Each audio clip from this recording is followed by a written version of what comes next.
sa gabing ito. Salamat na muli mo, Panginoon, na kami ay tinako sa lugar na ito upang sambahin ka, Panginoon.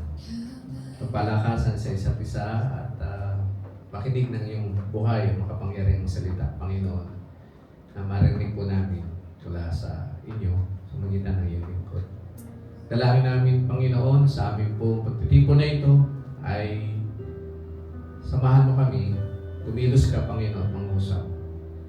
Sama sa amin, Panginoon, ay hindi lalabas sa lugar na ito nang hindi namin, Panginoon, nakakatagpo ka o nakakatagpo mo buhay namin, Panginoon, at hinihipo mo kami, O Diyos. Kami po naniniwala, Panginoon, na sa gabi pong ito ay may gagawin ka sa aming buhay, Panginoon. Pupunin mo ng galak, kapayapaan, katiyakan ng aming puso, O Diyos, ng inyong pong kabutihan, katapatan, kagandaan. Salamat, Panginoon. Alam po namin, O Diyos, na ang biyaya mo, Panginoon, pagkikilos ngayon at gumagawa ngayon sa buhay ng bawat isa. Sa iyo namin titiwala ang lahat. Sa iyo lamang papuri, magsamba at salamat sa pangalan ni Jesus. Amen.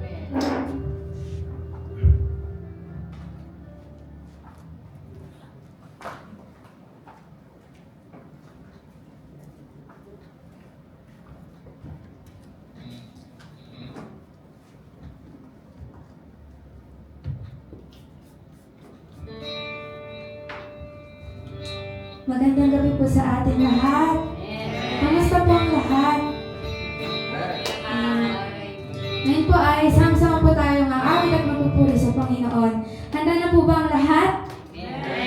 Ngayon po ay tayo na po magsimulang umawit at magpuri sa Panginoon.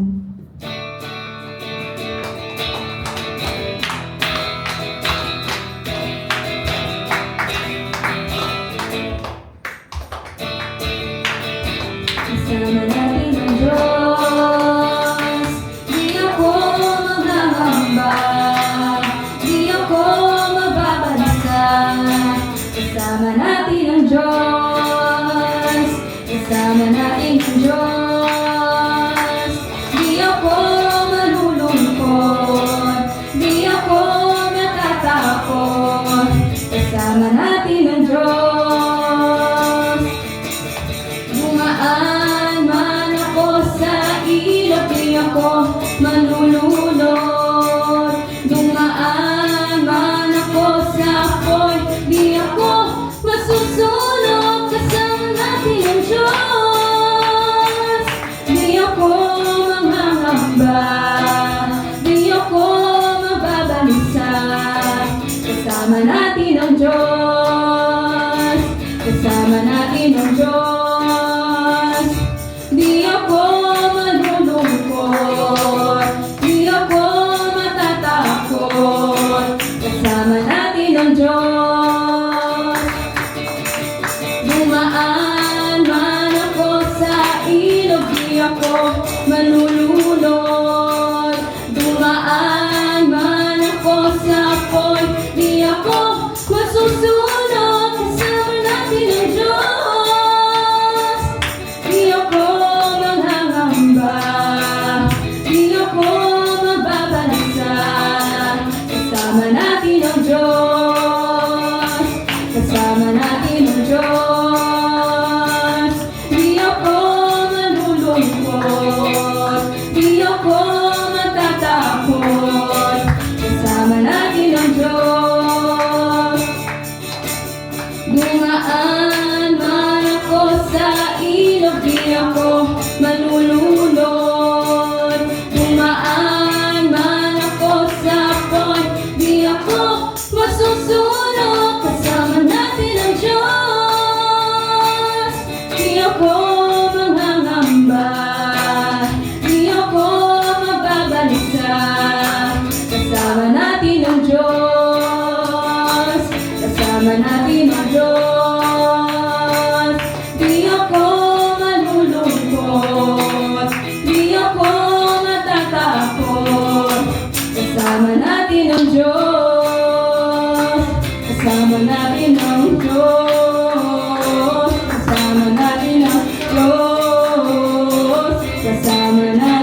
Lord. Dahil nga napakabuti mo sa amin, Panginoon. Hindi ka nagbabago, Panginoon. Ang mga pangako mo, Panginoon, ay hindi kailanman nagbago, Panginoon. Salamat, Panginoon. Dahil hindi ka nakukulang sa amin, Panginoon, kailan pa man, Panginoon. Napakabuti mo sa amin, Panginoon, sa lahat ng oras, Panginoon. Salamat, Panginoon, dahil palagi naman, Panginoon, nararamdaman, Panginoon, nararanasan, Panginoon, na lagi ka nandiyan para sa amin, Panginoon. At hindi mo kami iiwan kailan pa man, Panginoon. Ano mga pagsubok na dumating sa aming buhay, Panginoon, problema man ito, Panginoon, mabigat man ang hindi, Panginoon. Alam namin, Panginoon, na nandiyan ka lang lagi para sa amin, Panginoon, upang aming maging kalakasan, Panginoon. At alam namin, Panginoon, ang lahat ng iyong, Panginoon, ang nalagpasin namin, Panginoon, dahil sa tulong mo, Panginoon. Dahil lagi ka namin kasama, Panginoon, at kailan mo hindi kami nag-iisa, Panginoon. Maraming salamat po, Panginoon, sa pangalan ng aming Panginoon Jesus. Amen. Pagpapagalan si Lord!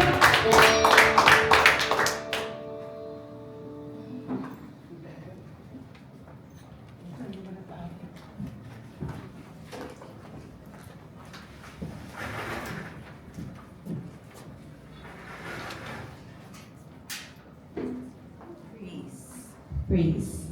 Yan, isang mapagpalang gabi po sa ating lahat. Handa na po tayong makinig ng salita ng Diyos at mapalakas niya sa pamagitan po ng kanyang mga salita. Sige po, basahin ko na po ang ating teksto. Ito po ay matatagpuan sa Isaiah 43, 1-5. Sabi po dito, ngunit ito ngayon ang sinasabi ng Panginoong lumikha sa iyo, o Israel. Huwag kang matakot dahil ililigtas kita.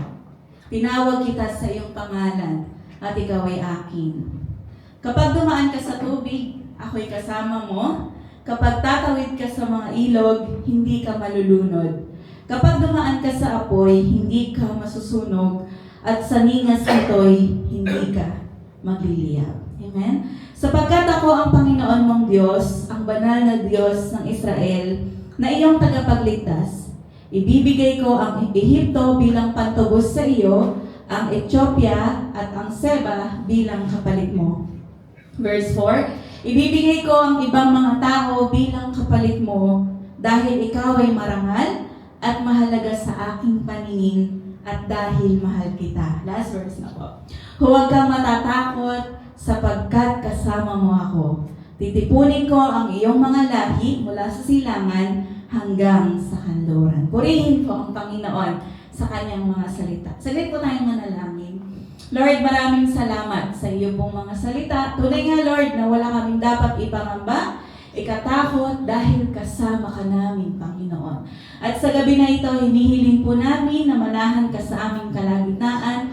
Mangusap ka, Panginoon, ako po ng iyong lingkod, ay daluyan mo lamang ng iyong mga salita. At nawa, Lord, sa sitwasyon na meron kami ngayon, ipaalala mo po sa bawat isa na ikaw na makapangyarihang Diyos ang siya pong magtatanggol sa amin. Ang siyang kasama namin. Kaya Lord God, stable kami, firm kami, Panginoon, sa amin pong kinalalagyan. Purihin ka, Ama, ikaw lamang po ang maluwalhati sa gabi na ito sa pangalan ni Jesus. Amen. Ang ganda po ng ating binasa na po. Yun po ay sinasabi ng Panginoon sa mga Israel, sa kanyang mga anak. At ganoon din po sa atin, no?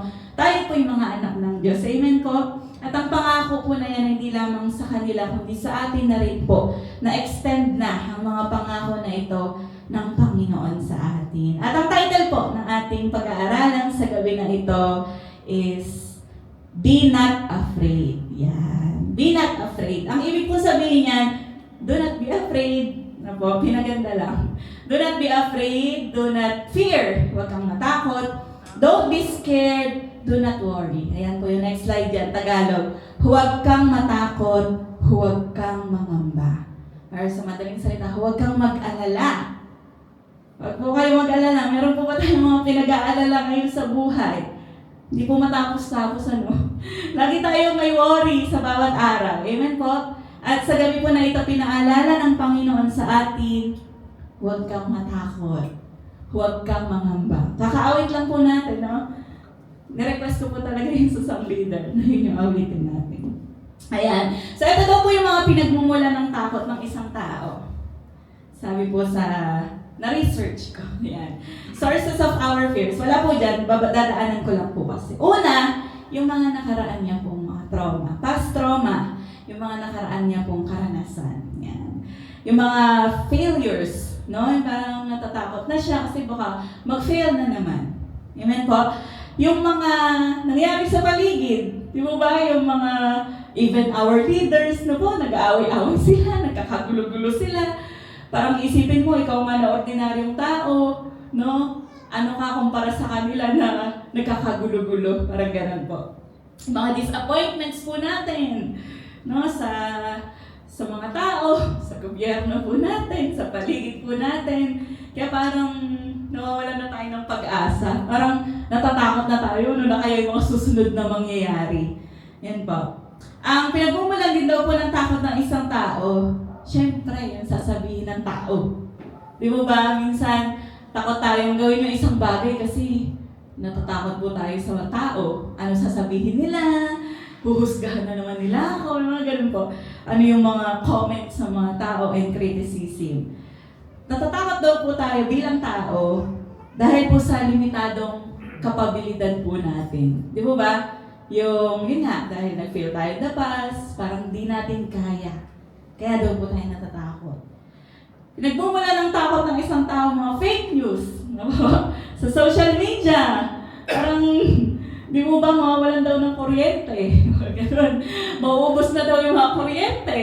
Di ba? Sari-saring katatakutan ang nakapaligid po sa atin. Kaya napapanahon po yung encouragement ng Lord ngayon na ang dami ng fake news na kumakalat ng mga social media at panghuli po, pinagmumulan po ng takot ng tao yung kaisipan daw po natin.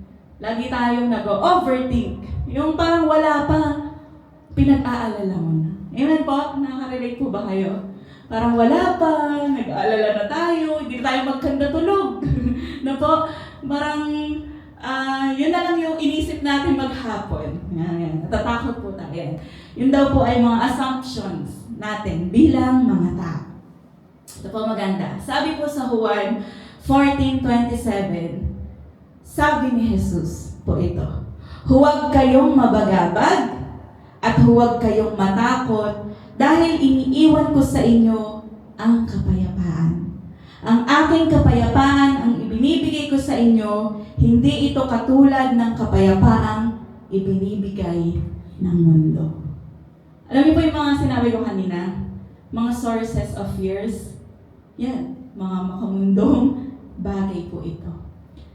True enough po, di po ba? Parang sa mundo po na ito, lalo na yung mga walang pagkakilala sa Panginoon, naghahanap po sila ng assurance, ng peace. Peace. Ang napakamahal daw po ng payapang isip ngayon sa mundo na ito. Amen? Pero napakabuti po ng Lord sa buhay nating mga Kristiyano. Bago siya umalis, nung siya po'y nagkatawang tao, bago siya bumalik sa langit sa Ama, ayan po ang iniwan niya sa atin, kapayapaan. At lagi po tayong humingi ng kapayapaan sa Panginoon.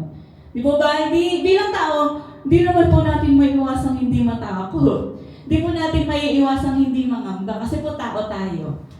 Mag-worry po tayo, magda-doubt tayo minsan, pero hingi po tayo ng kapayapaan sa Panginoon.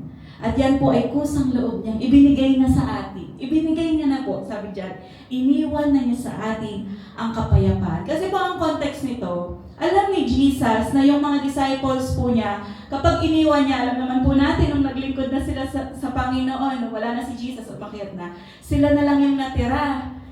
Yung leader nila, pinako sa krus. Di po ba? Nakakatakot po yun. Buhay po ang nakataya sa kanila.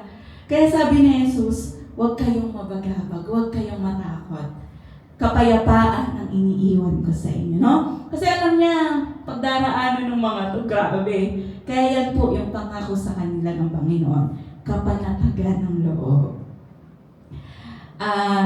Sabi po wala po dyan, sabi din po sa Bible, talaga daw po tayo daranas ng mga pagsubok. Hindi po na yan yung mga inevitable na bagay, yung hindi po natin maiiwasan. Sabi din po yan ni Jesus na talagang daranas po tayo ng mga pagsubok, pangamba, pagkatakot. Pero ang pangako niya, babasa po natin yan sa John 16:33, I have overcome the world. Na pagtagumpayan na ito ni Jesus. Kaya tayo, bilang mga anak ng Diyos, kaya din po natin itong pagtagumpayan. Amen po? Ano man po yung mga struggles po natin ngayon, kaya po natin itong ma-overcome. Overcomer tayo dahil kay Kristo. At introduction lang po yun. No? Meron po akong 3 bagay dito na huwag nating katatakutan. No? Marami pong mga bagay na hindi po tayo dapat mangamba. Dahil may Diyos po tayo. Pero may 3 bagay lamang po akong nilagay dito to summarize, no po. At alam ko kulang pa to, no po. At marami pang revelation si Lord sa atin. Number 1, be not afraid of uncertainties. Yan. Sa mundo po na puno ng pagbabago, di ba? Pabago ng pabago yung mundo, yung sitwasyon po natin. Sa mundo po na walang katiyakan, sino po may alam ng kinabukasan niya? Manghuhula. Di po ba wala? Di natin alam yung kinabukasan. Uncertainties na po. Ang Diyos po natin ay mananatiling tapat at hindi nagbabago. Certain. Sa gitna po ng uncertainties, ang Diyos po natin is certain. Siya po yung stable. Siya yung hindi nagbabago. Marami daw pong pabago-bago sa mundo na ito, tulad po ng sinabi ko. No? Hindi nga natin control yung kinabukasan po natin. At ilan po ito sa mga babagitin ko. Sa search ko lang din po ulit. Ano daw yung mga uncertain? Kasi number 1 po, be not afraid of uncertainties. Una, future. Di ba ba? Walang katiyakan ng kinabukasan po natin. Ang ating pong kalusugan. Di ba ba? Hindi natin alam, magkakasakit pala tayo. Mga ganun po, uncertainties. Huwag naman sana na po. Mga financial struggle. Di ba ba? Minsan, dadaan po pala tayo sa crisis, katulad po ngayon. Di ba di natin lubos maisip na crisis na pala? Parang mga nakaraang panahon, di ba? Pandemic, tas nakaahon, tas eto na naman. Yung mga walang katiyakan po sa mundo. Mga relationship na po, may mga tao po tayo na kala natin mapagkakatiwalaan, pero walang katiyakan. No? Iniwan din po tayo. Mga ganun pong bagay. World events na po, yung mga disaster. Yan, tag-ulan na naman po. Huwag po tayo matatakot. Kasama po natin si Lord. Na po, yung mga timing ng mga inihintay natin, pinananalangin po natin, uncertain, hindi po tayo sigurado kung talaga bang mangyayari. At yung mga struggles po natin personal. Sometimes uncertain yan eh. Bigla ka na lang makakaramdam ng lungkot, ng mga struggles sa buhay. Sabi po sa Santiago 4:14, hindi nyo alam ano ang mangyayari bukas. Yan, nasa Bible. Hindi daw po natin alam ano ang mangyayari bukas. Pero sa Matthew 6:34, ito po ang pangako ng Panginoon. Basahin po natin. Kaya huwag ninyong alalahanin ang mangyayari bukas. Bukas nyo na lamang harapin ang mga nakatakdang kabalisahan nito, sapat na ang mga kabalisahan sa bawat araw. Amen po? So, bilang mga Kristiyano, let's live one day at a time. Amen po? Kung ano yung ngayon, harapin po natin. Huwag nyo na po isipin yung bukas na isang linggo. Pero hindi naman po, hindi tayo magpaplano. Iba naman po yun. Ang ibig sabihin po nito, huwag kang mababalisa. Actually ako po, nung minsan, nag-struggle ako. Kasi nga po sinitan. Yung may baby po ako eh. Di mo ba? Pag magulang ka pala, mag-aalala ka sa kinabukasan ng anak. Ano po? Nag-worry din. Kaya, ano po ito sa akin? Katok ng Lord. No po? Na, huwag kong alalahan yung kinabukasan ng baby ko. Kasi yan, si Lord yung nagbigay niyan. Si Lord ang bahala dyan. Hanggang sa kanya pong paglaki. Amen po. So, yun. Huwag po tayong matakot sa mga uncertainties. At alam niyo po, isa pang magandang pangako ng Panginoon. Malakay 6a. Medyo marami lang po tayong verse, pero dinadaanan ko lang naman po. Sabi po dyan, "For I am the Lord, I do not change, but remain faithful to my covenant with you." Di po ba sabi ko, ang mundo'y pabago-bago, ang mundo'y walang katiyakan. Ngunit sabi po sa salita ng Panginoon, hindi nagbabago ang Diyos po natin. The Lord is the same yesterday, today, and tomorrow. Kaya po mapanghahawakan po talaga natin si Lord. At kung hindi man natin mapanghawakan yung mga bagay ng mundo na ito, at least may Diyos po tayo, amen? Na mapanghahawakan po natin sa anumang panahon. Diyos po siya sa atin sa anumang panahon. Sabi po sa Philippians 4:6, "Huwag kayong mag-alala sa anumang bagay, sa halip ilapit ninyo sa Diyos ang lahat ng inyong pangangailangan sa pamamagitan ng panalangin may pasasalamat." Di po ba live one day at a time?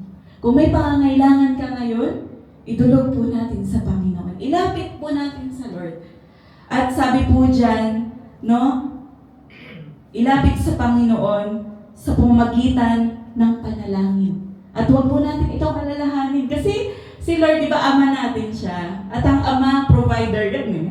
At ang Diyos natin na provider, siya magpo-provide ng pangangailangan po natin. Hindi lang po financially, hindi lang yung kakainin natin, maging yung mga mental needs po natin, di ba? Minsan nag-worry talaga tayo. Emotional needs po natin, minsan nalulungkot po talaga tayo. Amen po? Lalo na ang mga babae, emotional. Emotional ang mga babae. Yung kailangan po nating encouragement sa araw na ito, kaya po yung ibigay ng Panginoon. Mamaya po, dadaanan natin yun. Doon po sa binasa nating teksto kanina, di ko alam kung nalagay ko dyan, na po, sabi po doon, tayo po'y tinuturing ni Lord na honored. Marangal.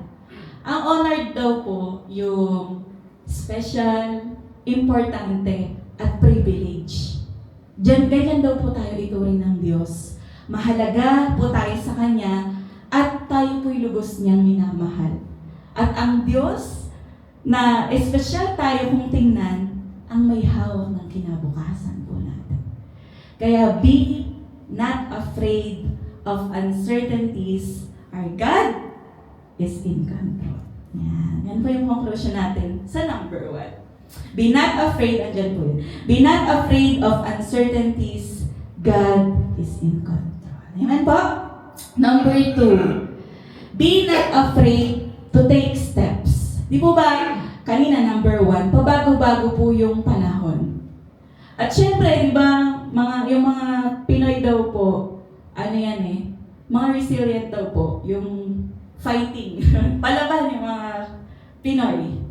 And sometimes tayo po, di po ba, kaya nating, gusto nating gumawa ng paraan, may pangangailangan po tayo, gusto nating pumasok ng mga bagong oportunidad, or may dumating na oportunidad po sa buhay po natin. Minsan naman po, may hakbang tayong gagawin sa ministry po natin. Minsan may promotion sa'yo si Lord, either sa corporate world or sa church. At minsan, natatakot po tayong humakbang. Kaya number 2 po natin, be not afraid to take steps. Sa panahon po na kailangan nating humakbang, kailangan nating lumabas sa comfort zone po natin, kailangan nating lumakad, at kailangan po nating magpatuloy, bibigyan po tayo ng lakas ng Panginoon. No po? At katatagan. Ito daw po yung mga dahilan bakit takot humakbang ang tao. Una, takot magkamali. Di ba? Pangalawa, takot matanggihan. Amen po? Pangatlo, takot mag-fail ulit. At pang-apat, takot umalis kung nasan siya. Yung comfort zone po, ako po minsan nararanasan ko yun na sa trabaho, ito na lang yung gagawin ko, ito yung alam ko eh. Di ba? Ayaw nating lumabas sa comfort zone natin.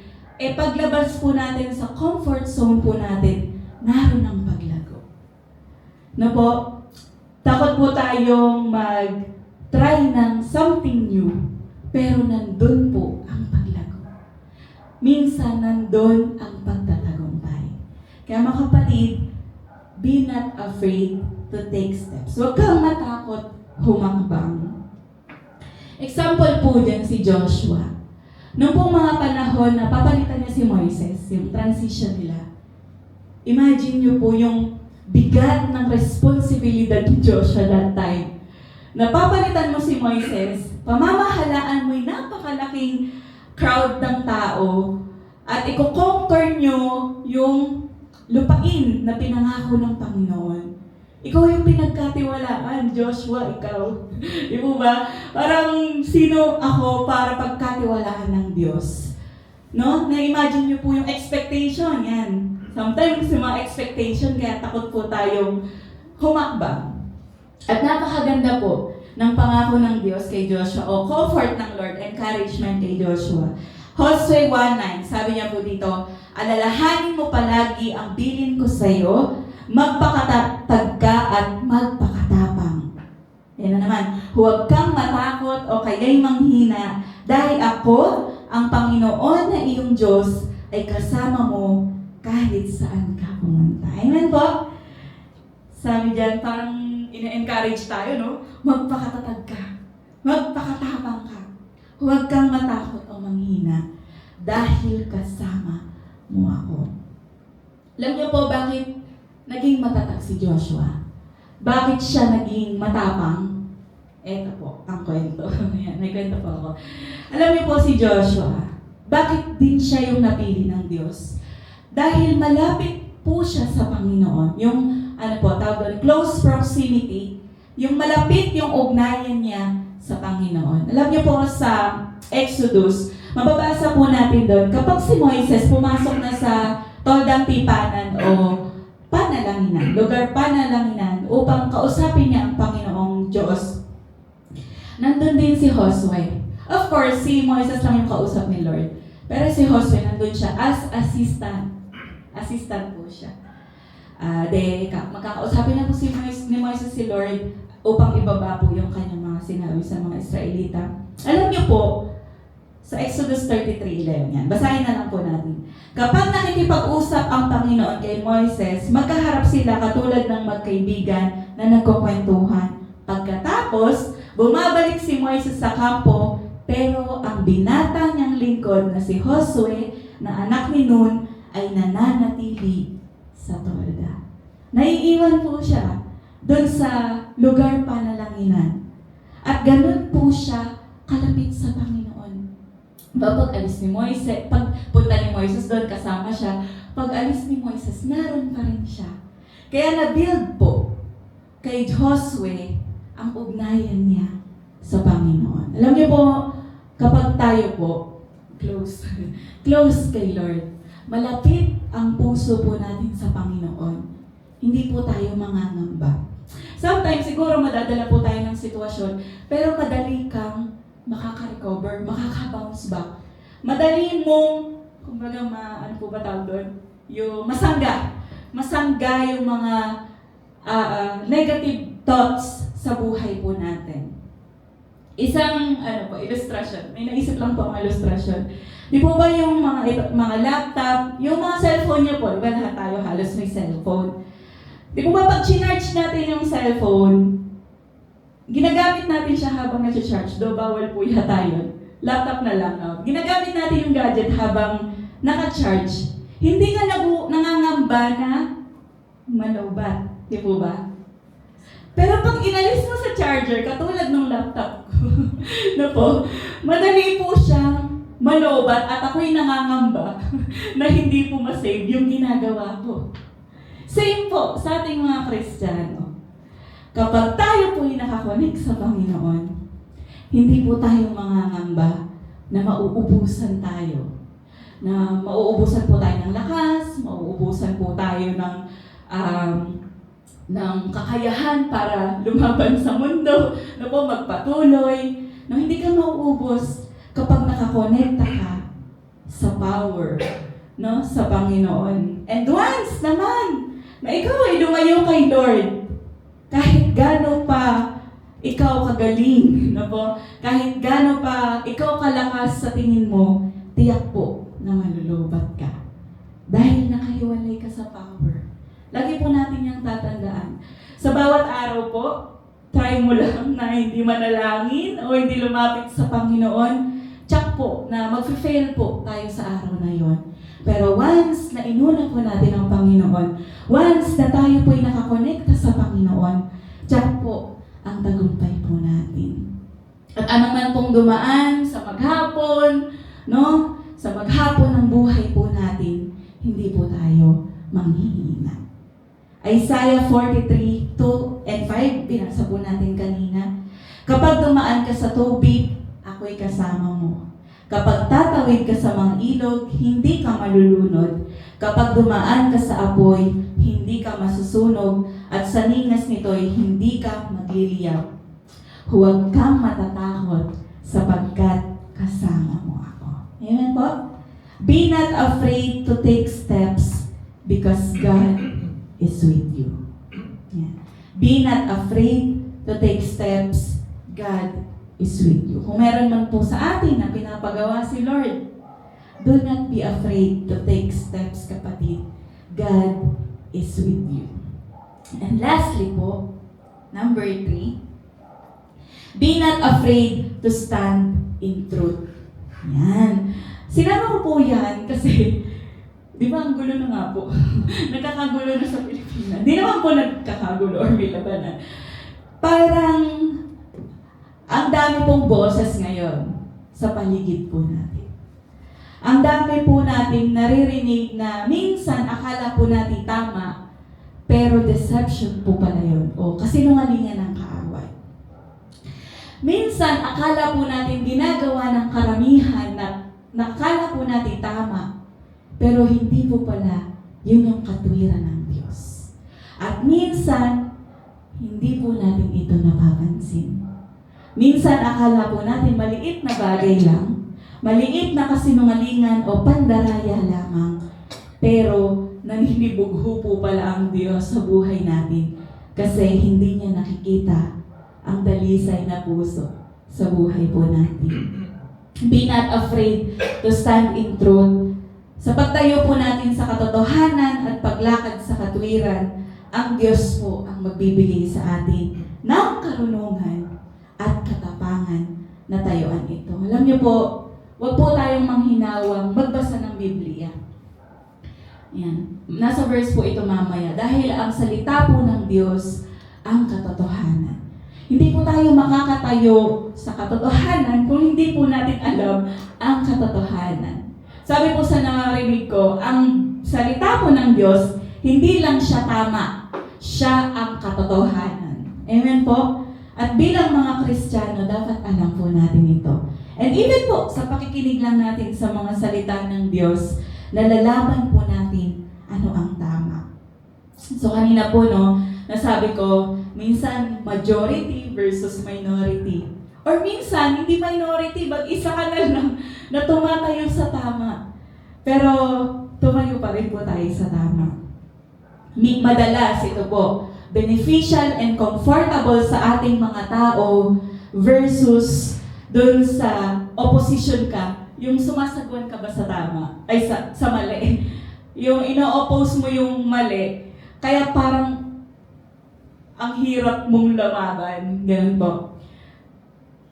Ino-oppose mo yung mga bagay na compromising, kaya nahihirapan ka. Which is okay lang po, na kahit mahirapan tayo, as long as nasa katotohanan po tayo. Sabi po, bakit daw po takot tumayo sa katwiran ng mga tao? Una, pagtatawanan ka. Pangalawa, aawayin ka. Pangatlo, huhusgahan ka. Pang-apat, tatanggihan ka o hindi ka nasasamahan. Panglima, sometimes mawawala daw po yung mga opportunities and even yung trabaho po natin masasacrifice. At pangatlo, yun nga po, pressure ng mga tao. Yan. Be not afraid to stand in truth. Be not afraid na magsalita. No? Huwag po tayo matakot magsalita. Sabi po sa 2 Timothy 1:7, sapagkat ang espiritong ibinigay sa atin ng Diyos ay hindi espiritu ng kahinaan ng loob, kundi espiritu ng kapangyarihan, pag-ibig at pagpipigil sa sarili. Yan. Hindi daw po espiritu ng kahinaan ng loob, kundi tapang na nagmumula sa Panginoon. Sabi po sa Isaiah 41:13-14, di ko na po babasahin lahat. Sabi po dito, kahit na maliit at mahina ka, huwag kang matatakot. Dahil ako mismo ang tutulong sa iyo. Sabi po dyan, ang Lord ang magpapalakas sa atin at ang Lord ang tutulong po sa atin. Sabi dyan, kahit maliit ka o mahina ka. As long as nasa Panginoon ka, nasa katwiran ka ng Panginoon. Meron po akong short testimony before. Namarites po ako. Namarites. Di mo ba? Yung nakwento ka ng ibang tao, kumalat yung balita. Kumalat po. At meron pong mga nag-chat sa akin. Sa Diyos po ang kapurihan. Hindi ko sila nakakausap. Pero kakilala ko po sila, kaibigan, malapit. Sabi nila, in general, sabi po nila, kilala kita. Alam ko malapit ka sa Panginoon. At alam ko, ang gagawin mo, alam ko, hindi ka gagawa ng bagay na hindi galing sa Panginoon. Ipagpe-pray kita. Di mo ba nakakatawa? Kasi po, sabi sa Psalms 25:21, integrity and honesty will protect me because I wait for you. Sa pagtayo po sa katotohanan, sa paglakad po sa katwiran, at pagsunod sa Panginoon, ang integridad at pagiging honest, tapat po natin ang siyang poprotekta sa atin. At that time po, na-comfort ako kasi alam niyo naman po yung mga marites, ang daming kwento. Version 1, version 2, version 3. Di ba ba? Version 4. At iba't ibang version. Pero that time, hindi ako nangangamba. Alam niyo po kung bakit? Ang integrity and honesty will protect me. Na po, kung wala po tayong ginagawang masama, kung nasa kalooban po tayo ng Panginoon, ang mga tao po na gumagawa ng kwento patungkol po sa atin ang mananagot sa Panginoon. At alam niyo po, ang mga tao na ito, hindi natin kapatid. Naisip ko lang kanina. Kasi, di mo ba, si Satanas ang ama ng kasinungalingan. Baka yun yung ama nila. Na po, at ama natin ay ang Panginoon na nasa katotohanan. Kaya huwag po tayong matatakot. Huwag po tayong matatakot na tayuan ang kalooban at katwiran ng Panginoon. At marami pa po, hindi lang ako yung mga sample, hindi ko na lang mga babanggitin, na, di mo ba kahit ikwento sa'yo yung tao na yun, dahil kilala mo siya, hindi mo paniniwalaan yung kasiraan na kinakwento tungkol sa kanya. Integrity and honesty will protect us. Time's up na yata. Last verse. Last verse na po. Psalms 118:6. The Lord is on my side. I will not fear. What can man do to me? Sa Tagalog po sabi diyan, kakampi ko si Lord eh. Ba't ako matatakot? Anong magagawa ng tao sa akin? Amen po? Be not afraid to stand in truth.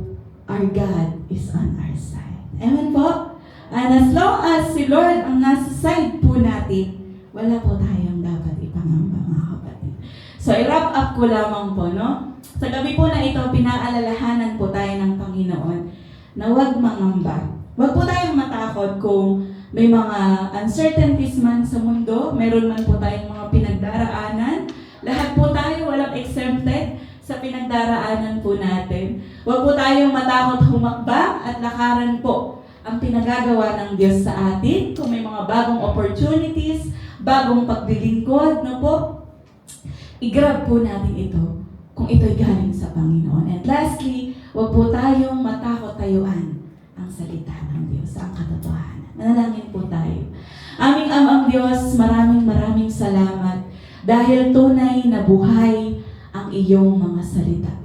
Lord, nawa sa akin pong mga kapatid, naranasan nila ang presensya mo na nagpapaalala sa aming Panginoon na ika'y malaki at dapat po namin ituon ang aming paningin sa iyo lamang, Panginoon. Upang hindi po kami masway ng mga pangamba namin sa mundo po na ito. Lord, purihin ka sa gabi na ito at alam ko, Lord, na patuloy ka pong mangungusap sa akin pong mga kapatid. Pagpalain mo po ang iyong mga salita at tanging pangalan mo lang, O Diyos, ang maitaas sa aming pong kalagitnaan. Sa iyo ang papuri, parangal at pagsamba sa pangalan ni Jesus. Amen, amen. Purihin po ang Panginoon.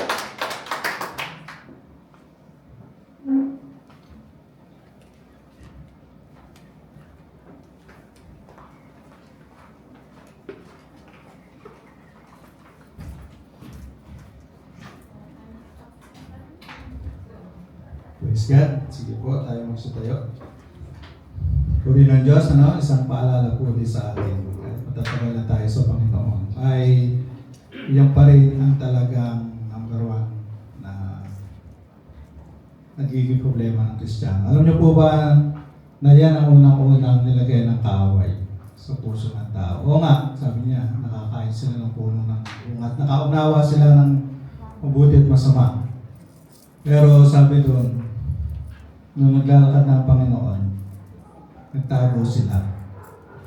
O sabi, bakit kayo, nasaan kayo, nahanap sila? Nandito po kami, marinig po namin yung mga habag, natakot po kami. So meaning, talagang number one na nilagay sa puso ng tao ng Diablo is fear sa puso. At marami pong kagaya tinuro ni Sister Fern, no? Ang dami talaga magiging bunga ng fear sa puso ng tao. Magkakaroon ng doubt, anxieties, loss of confidence, hindi lamang sa sarili mo, lalo na sa Diyos. Nagiging negatibo ka. Diba? Yung ang ugat niya talaga yung fear, naunahan ka ng tao. Diba? Kaya nga, yung sinabi ko minsan dito, diba? Sa Bible, may sinabi sa Bible na do not fear. Binanggit yan sa Bible 365 days, 8 times. So, ibig sabihin, nangangulugan lamang yung katumbas lamang yun ng 365 days ng buhay natin. So, kada araw, sinasabi ng Panginoon, do not fear. So, dahil yun talagang unang-unang nilalagay ng kaaway upang tayo ay mawalan ng tiwala sa Diyos at tayo ay lubusang nagiging dahilan upang tayo ay lalo pang mabigatan sa ating mga dinadalang mga suliranin. Sige po, tayo manalangin. O Diyos, salamat po muli, Panginoon, sa iyong tinuro sa amin. Salamat po sa buhay, Sister Pearl, Panginoon. Ginamit mo, Panginoon, na muli nagpaalala sa amin, Panginoon, sa mga bagay, Panginoon, na kung saan ay marami kami kinatatakutan, Panginoon. Uncertainties sa future, Panginoon, yung kami ay umakbang, gawin namin din yung ano tama, Panginoon. Umakbang kami, Panginoon o Diyos, na sa pinagagawa mo, Panginoon o Lord. At kung minsan di namin nagagawa ito dahil naunahan nga kami, Panginoon, ng takot o Diyos. Ama, dalangin namin, Panginoon, sa aming mga narinig ngayon o Diyos na yung masalita. Nawa o Diyos, ang mga ito aming narinig na paalala mo sa amin ay aming may sa buhay, aming maalaala, Panginoon, at magawa, Panginoon, sa gayon, Lord, ay makapamuhay kami, Panginoon, ng may pagtitiwala sa iyo, Panginoon, ng may kapayapaan, Panginoon, sa aming puso at isipan, Panginoon, O God. At naroon lagi, O Diyos, ang aming hindi lamang pagtitiwala sa sarili namin, kundi sa lahat sa pagtitiwala sa magagawa mo, Panginoon, O Diyos. Ama, dalangin ko po sa bawat isa sa amin, sa nakapakinig, maging mga nasa bahay ng Diyos. Dalangin ko po, Lord, ang inyong pagpapalakas sa mga pananampalataya nila, kung sila man ay may mga doubts, kung meron man silang pinagdadaanan ng mga suliraning problema, Panginoon, sa buhay nila, Panginoon, sa ngayon. Ama, kumilos ka, Panginoon, at nawa maging paalala sa kanila ang mga katuruan ito, Panginoon. Huwag kami matakot sa lipo, Diyos, ay magtiwala sa iyo, O God. Ama, salamat po muli, Panginoon. Tunay nga, Lord, na tinataas po namin ang maging Lord na aming kakainin, kayo magpalang ito sa aming paglisan sa lugar na ito, sa aming pag-uwi. Kayo pa rin po, Diyos, ang siyang mag-ingat sa aming Panginoon, kasi kami makauwi sa aming mga tahanan, O Diyos. Diyos. Ang salamat po muli, pinabalik po namin sa iyo lahat ng kapurihan, kalwalhatian, karangalan, sa pangalan po ng Panginoong Jesus. Amen.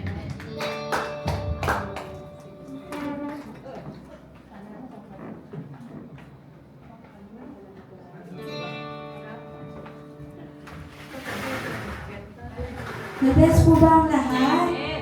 Ang ganda po ng ating napakinggan na hindi po natin alam ang mga susunod na mangyayari sa ating buhay. Ngunit palagi po natin isipin na palagi po natin kasama si Lord at hindi po tayo nag-iisa at hindi niya po tayo iiwan.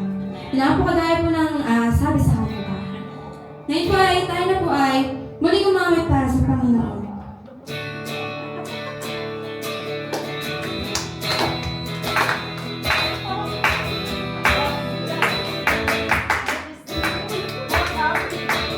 Kasama natin ang Diyos, di ako manghahamba, di ako mababalisa.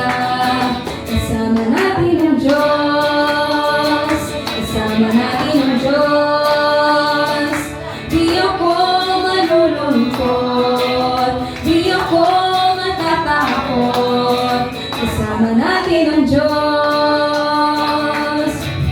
Dumaan man ako sa ilog, di ako malulunod. Dumaan man ako sa pond, di ako masusunod. Kasama natin ang Diyos. Di ako mangangamba, di ako mababalisa. Kasama natin ang Diyos. Kasama natin ang Diyos. Di ako malulungkot, di ako matatakot. Kasama natin ang Diyos. Dumaan man ako sa ilog, di ako malulunod. Dumaan man ako sa pond, di ako masusunod. Kasama natin ang Diyos. Di ako mangangamba, di ako mababalisa. Kasama natin ang Diyos. Kasama natin ang Diyos. Di ako malulungkot, di ako matatakot. Kasama natin ang Diyos. Dumaan man ako sa ilog, di ako malulunod. Dumaan man ako sa pond, di ako masusunod. Kasama natin ang Diyos. Di ako manghahamba, di ako mababalisa. Kasama natin ang Diyos. Kasama natin